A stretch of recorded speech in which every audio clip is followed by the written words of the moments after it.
नमस्कार सभी दोस्तों को आप सभी का स्वागत है हमारे एएमएस स्टोरी चैनल पर। आज हम आपको कुछ अनसुनी कहानियां और अनसुने रहस्य बताने वाले हैं कि इस कहानी में दिवाली का महत्व क्या है और दिवाली हिंदू रीति रिवाज में धर्म में और क्यों बनाई जाती है और इसके पीछे क्या कारण क्या रहस्य है। चलिए शुरू करते हैं बिना किसी देरी के इस अनसुनी कहानी को। और हाँ, ये कहानी ग और हमारे हिंदू धर्म की वेदों से ली गई सूचना के आधार पर है। इसकी पुष्टि एएमएस स्टोरी चैनल नहीं करता है। हम दिवाली का त्योहार क्यों मनाते हैं, इसके पीछे कई कथाएं हैं।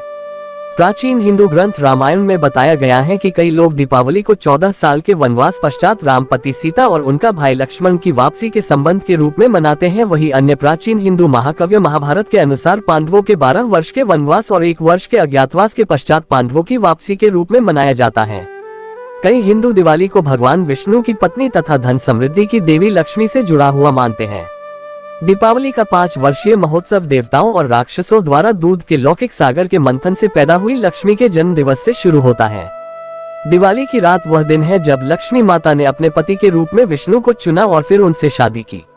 लक्ष्मी के साथ साथ बड़ी बाधाओं को दूर करने के प्रतीक गणेश, संगीत साहित्य के प्रतीक सरस्वती और धन प्रबंधक कुबेर को प्रसाद अर्पित करते हैं। कुछ दीपावली को विष्णु के बैकुंठ में वापसी के दिन के रूप में मनाते हैं। मान्यता है कि इस दिन लक्ष्मी में प्रसन्न रहती है और जो लोग उनकी पूजा करते हैं वे आगे के वर्ष के दौरान मानसिक शारीरिक दुखों से दूर सुखी रहते हैं। आज हम आपको दीपावली से जुड़ी हुई राजा बलि की कथा सुनाते हैं। एक बार महाराजा युधिष्ठिर ने भगवान श्री कृष्ण से विनय पूर्वक पूछा कि हे भगवान, आप मुझ पर कृपया कर कोई ऐसा व्रत या अनुष्ठान बताएं जिसके करने से मैं अपने नष्ट हुए राज्य को पुनः प्राप्त कर सकूं, क्योंकि राजछूट जाने के कारण मैं अत्यंत दुखी हूँ।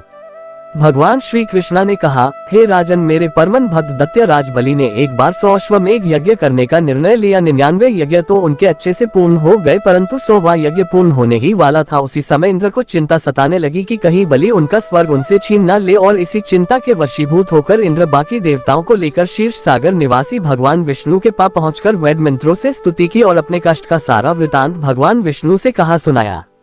ये सुनकर भगवान ने उन्हें कहा, तुम निर्भय होकर अपने लोक में जाओ, मैं शीघ्र तुम्हारे कष्ट को दूर कर दूंगा।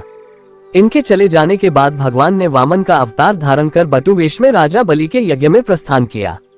राजा बलि को वचनबद्ध कर श्री विष्णु ने 3 पग भूमि उनसे दान में मांगी। बलि दान का संकल्प करते ही भगवान ने अपने विराट रूप से 1 पग सारे पृथ्वी को नाप लिया, दूसरे पग को अंतरिक्ष और तीसरा चरण उसके सर पर रख दिया। राजा बलि की दानशीलता से प्रसन्न होकर श्री हरि ने उनसे वर मांगने को कहा, तो राजा ने कहा, कार्तिक कृष्ण पक्ष की त्रयोदशी से अमावस्या तक अतः दीपावली तक इस धरती पर मेरा राज्य रहे। इन 3 दिनों तक सभी लोग देव दान कर लक्ष्मी की पूजा करें और कर्ता के घर में लक्ष्मी का वास हो।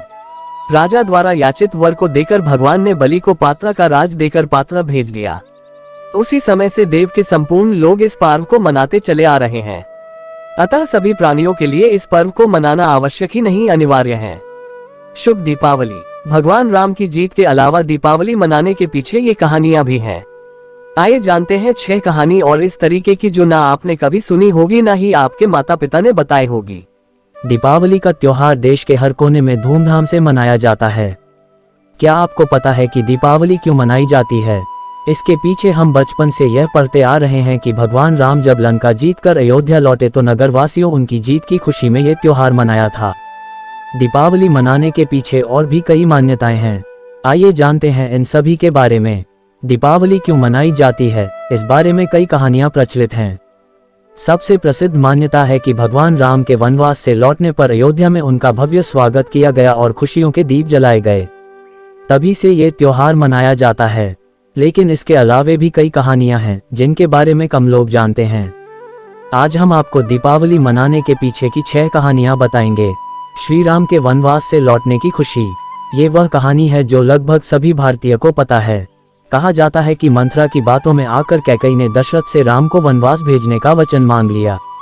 इसके बाद श्री राम को वनवास जाना पड़ा। 14 वर्षों का वनवास बिताकर जब भगवान राम अयोध्या लौटे तो नगरवासियों ने उनका भव्य स्वागत किया, तभी से दीपावली मनाई जाती है। पांडवों का अपने राज्य लौटना। महाभारत काल में कौरवों ने शकुनी मामा की मदद से शतरंज के खेल में पांडवों को हराकर छलपूर्वक उनका सब कुछ ले लिया और उन्हें राज्य छोड़कर 13 वर्ष के लिए वनवास जाना पड़ा। कार्तिक अमावस्या को 5 पांडव युधिष्ठिर, भीम, अर्जुन, नकुल और सहदेव 13 वर्ष का वनवास पूरा कर अपने राज्य लौटे। उनके लौटने की खुशी में राज्य के लोगों ने दीप जलाए। माना जाता है कि तभी से कार्तिक अमावस्या को दीपावली मनाई जाती है। राजा विक्रमादित्य का राज्याभिषेक। राजा विक्रमादित्य प्राचीन भारत के महान सम्राट थे। वह आदर्श राजा थे। उन्हें उनकी उदारता, साहस के लिए जाना है। कहा जाता है कि कार्तिक अमावस्या को ही उनका राज्याभिषेक हुआ था। ऐसे धर्मनिष्ठ राजा की याद में तभी से दीपावली का त्योहार मनाया जाता है। माँ लक्ष्मी का अवतार। दीपावली का त्योहार हिंदी कैलेंडर के अनुसार कार्तिक महीने की अमावस्या को मनाया जाता है। कहा जाता है कि इसी दिन समुद्र मंथन के दौरान माँ लक्ष्मी जी ने अवतार लिया था। माँ लक्ष्मी को धन और समृद्धि की देवी माना जाता है, इसलिए हर घर में दीप जलने के साथ साथ हम माता लक्ष्मी जी की पूजा भी करते हैं। 6वें सिख गुरु की आजादी। इस त्योहार को सिख समुदाय के लोग अपने 6वें गुरु श्री हरगोविंद जी की याद में मनाते हैं। गुरु श्री हरगोविंद जी मुगल सम्राट जहांगीर की कैद में ग्वालियर जेल में थे, जहां से मुक्त होने पर खुशियां मनाई गईं। तभी से इस दिन त्योहार मनाया जाता है। नरकासुर वध। दीपावली का त्योहार मनाने के पीछे एक और सबसे बड़ी कहानी है। कहा जाता है कि इसी दिन प्रभु श्री कृष्ण ने नरकासुर राक्षस का वध किया था। नरकासुर उस समय प्रागज्योतिषपुर का राजा था। वह इतना क्रूर था कि उसने देवमाता अदिति की बालियां छीन ली। देवमाता अदिति श्री कृष्ण की पत्नी सत्यभामा की संबंधी थीं। श्री कृष्ण की मदद से सत्यभामा ने नरकासुर का वध किया था। ये भी दीपावली मनाने का एक प्रमुख कारण बताया जाता है। धन्यवाद दोस्तों, अगर आप सभी ने हमारी यह कहानी और कथा एवं रहस्य भरी कहानी सुनी हो तो इस चैनल को लाइक शेयर सब्सक्राइब जरूर करें और ऐसी ही कहानी सुनाने के लिए हमारे चैनल को फॉलो जरूर करें और अपने सभी मित्रों के साथ, सगे संबंधियों के साथ जरूर सूचित करें, जो कि उनको भी हमारे हिंदू रीति रिवाज के एवं हमारे देवी देवताओं के बारे में जानकारी मिलती रहे। धन्यवाद।